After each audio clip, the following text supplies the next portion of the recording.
Shalom from Jerusalem. This is TV7's Israel at War update.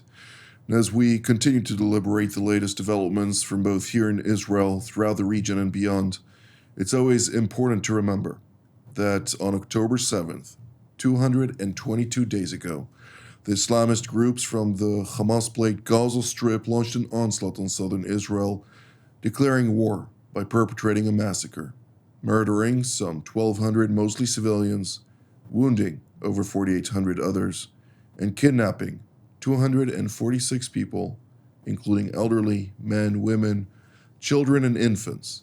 133 of them remain in Hamas captivity to date. Let's now turn to our TV7 editor-at-large, Mr. Amir Oren. Amir, I'd like to immediately ask you to provide some insight with regard to quite the heated last 72 hours, both in the Gaza Strip, with extensive operational activity both in the south, center, and northern parts of the enclave, as well as on the northern front, where we see Hezbollah intensifying its activities against Israel, and Israel also intensifying its activities against military infrastructure of the Iranian proxy in Lebanon.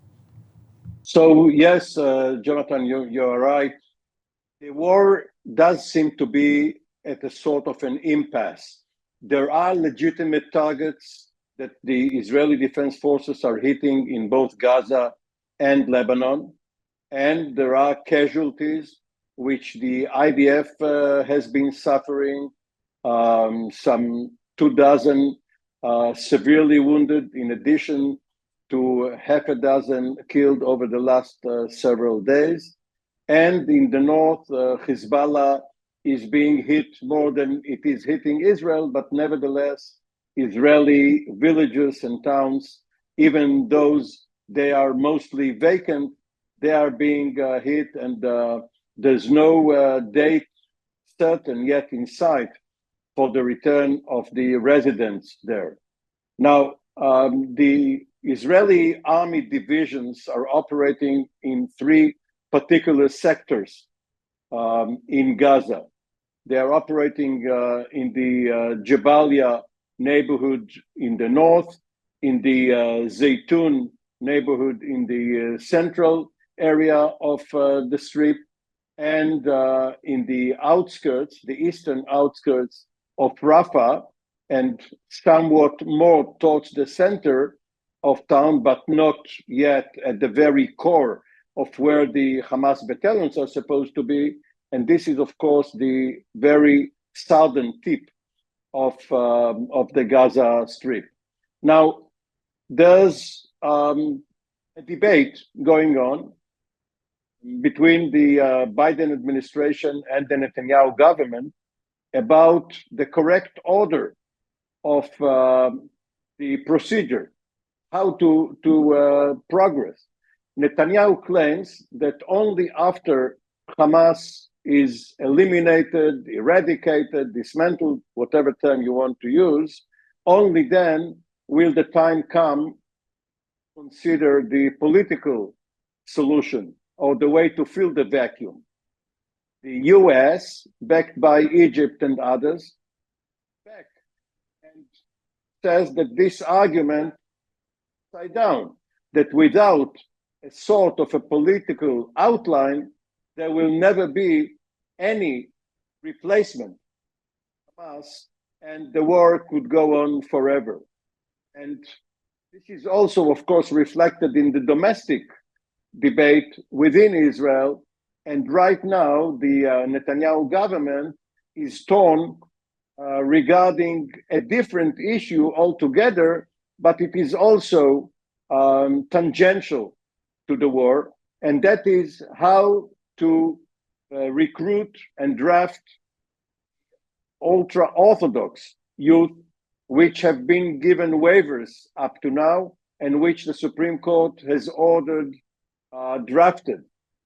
If there is no compromise, no equation, we may see certain ministers leaving the government or being fired, and this could trigger the fall of the government and early election. Thank you, Mr. Olin. I must say that I'm doubtful that a political process can take place with Hamas in the Gaza Strip, taking into account the social construct of the Arab Street, which does not permit any transition of power so long as those so-called self-declared mukawama or the resistance axis, they basically threaten the residents, the non-affiliated residents of the Gaza Strip with consequences. Namely, nobody will... This is not what the American approach is. They say that, of course, Hamas must be dismantled, but the way to go about it is to put forward some alternative political future which will enable the anti-Hamas forces to coalesce and replace it. Understood. Well, General Gavish, I'd like to start with focusing on the northern front with Lebanon, namely Hezbollah launched over 100 projectiles from Lebanese territory towards northern Israel just this morning. Naturally, also Israel responded, but also has worked effectively to degrade Hezbollah's capabilities in the last 72 hours in a very impressive fashion, eradicating both military installations as well as senior commanders operating in the Radwan forces down south in southern Lebanon. What can you tell us about that from a military operational perspective, but also from a broad aspect? Mr. Oren mentioned that there is no end in sight as we speak, even though the 1st of September was mentioned a couple of times by a few Israeli leaders. And therefore, is that a viable date? Well, on the strategic level, it is obvious to all of us that the situation in Lebanon won't stay as it was on the 6th of October. This is probably the only thing which is the certainty in the situation that we are at. The question where exactly it's going to be solved, if, in what way, who is going to be the players, what is the way that it's going to be done, all of those are open questions, and of course, what would be the date and so on. Those are open questions because the strategic situation is complex. It is tied to the fight in the south part of Israel, and Amir, I think, explained it quite well. It is tied to the overall situation in the Middle East, and of course, it is tied to Iran. So there is a lot of complexities in this situation. What we could say is that, at least from a military perspective, the IDF is preparing himself. It is basically prepared to any decision that is going to be taken by the Israeli government. If the decision would be to try and to solve this challenge with the military means, this is something that the IDF would know how to do it. The plans are there. They have been already approved, so it's only a matter of decision. Meanwhile, we still see this ongoing fight. It is a fight, we should say, in the northern part of Israel. We always talk about this under the full, this term, which is under the full-scale war threshold. It is not yet a full-scale war, but there is a war in the northern part, and we are always around this area. We see that the Hezbollah is intensified a little bit his strikes in the last few days after the operation in the south part of Israel toward Jabalia, Rafah, Khan Yunis, and so on. But as you rightly mentioned, the answer from the Israeli part, it is not only retaliating to the rockets or missiles that were shot toward Israel. It is much more than that. It is against the infrastructure and the commanders of the Hezbollah, and some of it we saw in the last 24 hours. So this is where are we staying now in the northern part of Israel. But I think everyone remember, and we have also to remember that yesterday we mentioned here in Israel the Independence Day, and this was a time of a lot of declarations. And within those declarations, I think that everybody within the Israeli government talked about, and also the Chief of Staff of the Armed Forces talked about the obligation toward the citizens of Israel from the northern part that were evacuated from their homes, and the need for them to be back safely to their houses. Well, there is still much to talk about both in the Gaza Strip and the Lebanese front. I'd like to ask Mr. Oren, Habarat al-Hashimi, the Jordanian intelligence services, have managed to interdict a plot, namely by the Islamic Republic of Iran, to provide weaponry, according to various reports, to the Ihwan, the Muslim Brotherhood in Lebanon. The person who was arrested in that process, among others, was a Palestinian resident of Jordan, namely somebody who was born there and grew up there. But nonetheless, what can we learn from this, and to what degree are the Iranians committed to destabilize the Hashemite Kingdom of Jordan, which represents Israel's strategic depth on the one hand, and on the other hand, we see Hashd-e-Sha'bi, the Popular Mobilization Forces in Iraq, deploying additional forces along the border of Iraq with Jordan. So there are several issues combined in your question.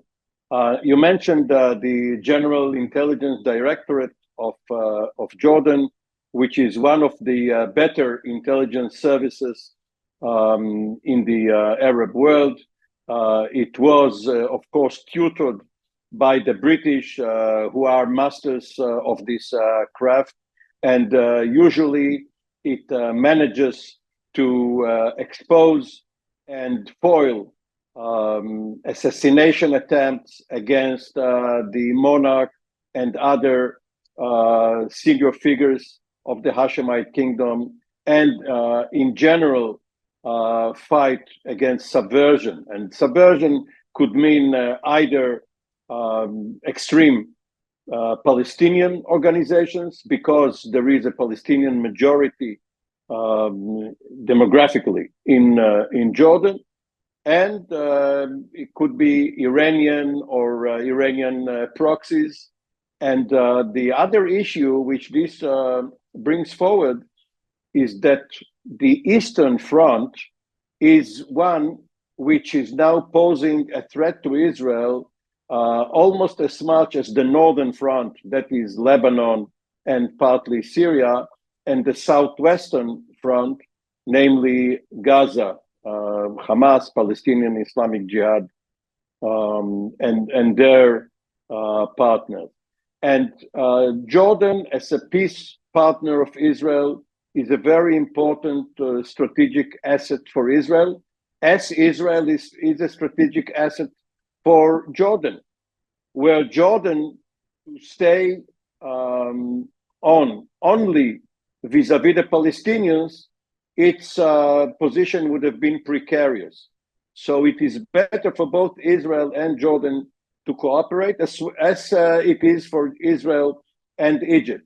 And only over the last several days, not only what you mentioned, that is arms shipment and other stuff coming through Jordan, either to the Northern Front or directly towards the West Bank in order to be used in terror act, but also some drones and similar aerial threats are intercepted either by Israeli fighter jets, or if they manage to penetrate Israeli airspace, by the Israeli air defense batteries, and according to the IDF spokesman, not only by Iron Dome, but also by Patriot units and other air defense systems. But this is Doron Gavish's domain, so I won't invade it. Indeed. Well, General Gavish, I'd like to hear your take on the eastern threat as much as the northern threat as well. But to what degree do you see this theater right now warming up? We see Hashtag claiming responsibility for two drones just yesterday being launched towards Israel, successful interceptions beyond Israel's bounds, according to the IDF spokesperson's unit. What can you tell us about that? Well, Jonathan, we saw them in 14th of April, but back then there were almost 200 of them, 170 UAVs and 330 cruise missiles coming from the east. This time it was from Iran, now it's from Iraq. So we know that, UAVs are one of the arsenal, one of the weapons within the arsenal of our enemies. But we saw again and again that they are trying, but the vast majority of the UAVs that are being shot toward Israel, mainly those that are being shot from a long distance, they are intercepted. They are being intercepted. We saw it from those that came from Yemen, from Iran, from Syria, now from Iraq. So I could say that within the threats, the UAV is, we have to take it, let's put it this way, proportionally. Threat, and as I said, the majority of them are being intercepted. It is not a very fast threat. It doesn't have a heavy explosive on it. It can do some harm, of course, to those places that it would hit. So once again, we have to take this threat in proportion. Indeed. Mr. Owen, let's turn to the Red Sea, where Iranian proxy militias, basically the Ansar Allah terrorist organization dominated by the Houthi tribes, continues to challenge freedom of navigation in the Red Sea, Bab el-Mandeb, the Gulf of Oman, and adjacent waterways. What can you tell us about that, and to what degree is there an antidote to contend with this challenge at a time when we're seeing additional implications for Western economies? So if you follow the announcements by the U.S. Central Command, CENTCOM, you can see that most of these threats to shipping have shifted from the Bab el-Mandeb area towards the Gulf of Aden, south of there. Of course, this is still a threat, but it is even more distant from the Israeli shores than Bab el-Mandeb. And that means that the Americans have found a way to respond to most of these Houthi threats near the Hodeidah port, which is across from Djibouti generally, not directly, but in the general vicinity. And therefore, the Houthis were forced to go south. But because what they care about is the impression that this gives rather than the actual damage, it may not mean a lot. And if we are mentioning CENTCOM, it is worth recalling that only over this past weekend, from Friday through Sunday, the commanding general of the Central Command, General Michael Eric Kurilla, has visited Israel. This was made public by CENTCOM following his visit. He also visited Saudi Arabia and other countries in his area of responsibility. But it is notable because this happened even while there was seemingly a crisis in US-Israeli relationship regarding the pause in one shipment of a certain item of aerial bombs, which President Biden ordered because he did not want them used in a Rafah operation, which he is opposing. And today, of course, congressional sources leaked to the Washington Post the fact that the administration has already pre-notified the relevant committees in Congress that it intends to supply Israel with $1.25 billion worth of tank munitions, as well as mortar shells and tactical vehicles.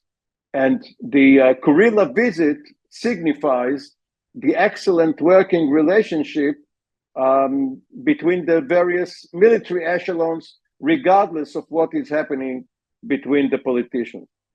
Indeed. Well, I'd like to stop you here, even though you stopped yourself, which is good because obviously General Gavish is privy to those discussions, and therefore I'd like to hear his perspective of the nature of the relations currently at a time when it is no secret there are challenges between the Biden administration in Washington and the Netanyahu government here in Israel, and it's I think a disconnect, if I may call it that way, with regard to not necessarily the end goal, but the process to reach that goal, and therefore the aspirations here in Israel to eradicate the Islamist Hamas in a operationally coherent fashion is not necessarily adopted by policymakers in Washington, who are also prone to domestic politics, and it's understandable during an election year. Nevertheless, I think it's also important to keep Israel's strategic interests at heart. But for the operational level, General Gavish, the screen is yours. Well, Jonathan, I said it more than once here in the show that within the militaries, the relations are really excellent. And I also quoted the statement that we had, which is partners in peace, brothers in war. And this is really how do we feel between the two forces, the work that is being done together with the CENTCOM here in Israel. And we have to remember that it is not all about the Gaza Strip. We saw along the last few months, we saw thousands of interceptions, hundreds, sorry, of interceptions of UAVs coming from Yemen, coming, of course, in the 14th of April, coming from Iran. But it was not only this that were intercepted by the US forces, by coalition forces, and others. So we understand that the relations, the military relations, are not only related to the Gaza Strip. I would say more than that. In the Gaza Strip, it is more the IDF issue. The IDF is fighting there by himself. The IDF is not fighting there within a coalition. So some of the issues might have military applications, but the real fight that is being done, it is in all the other angles. It is what is happening with the Houthis in Iraq, in Syria, from Iran, and so on. And in all of this, of course, the relations are super close between the two forces. We also have to remember, and you're right, there is a tie between, of course, military decision and political decisions, but also at the same time, things can be done separately. But we have to remember that the amount of forces that were deployed to our area, this amount is unprecedented.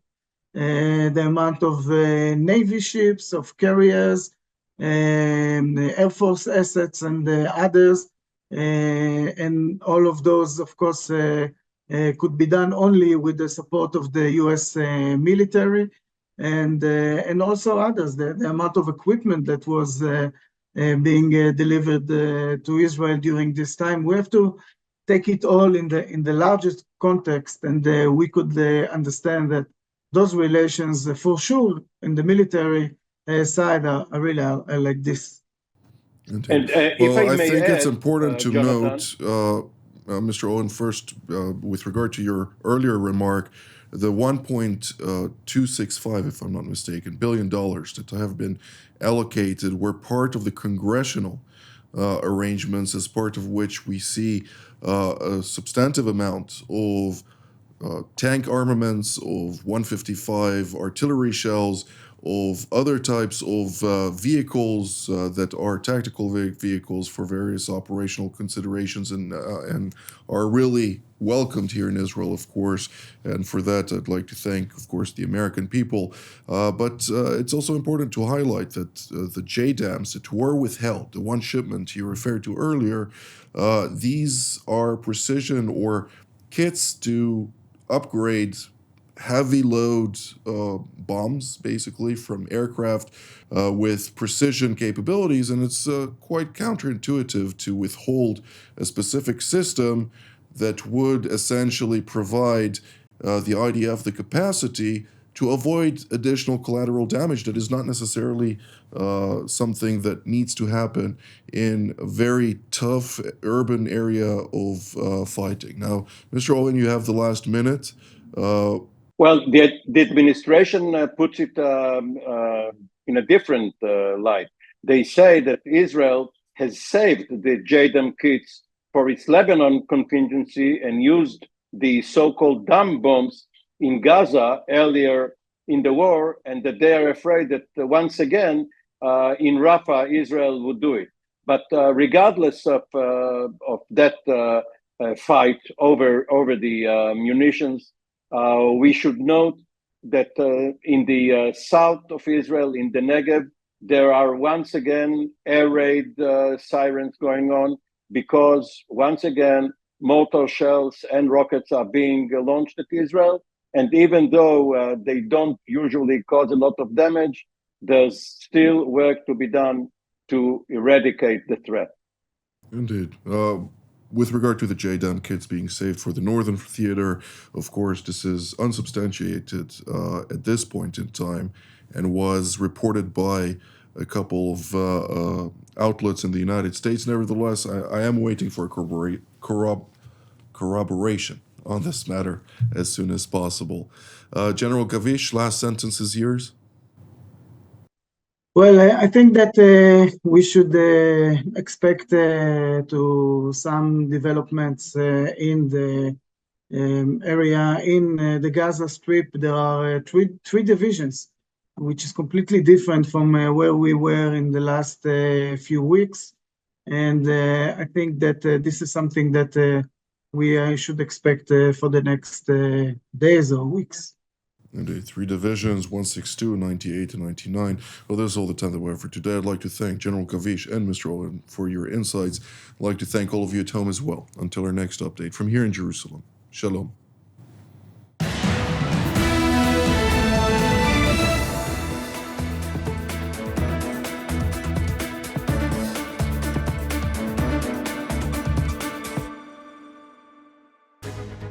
My name is Doron Gavish, and my background, 30 years of serving in the Israeli Air Force. My last job, I was the commander of the Israeli Air and Missile Defense during the introduction of the Iron Dome to the defense of Israel. All of this allows me really to be part of the team here in TV7. It is super important to have such a platform. We talk about the global situation, we talk about Israel and those different angles which are relevant to the discussion.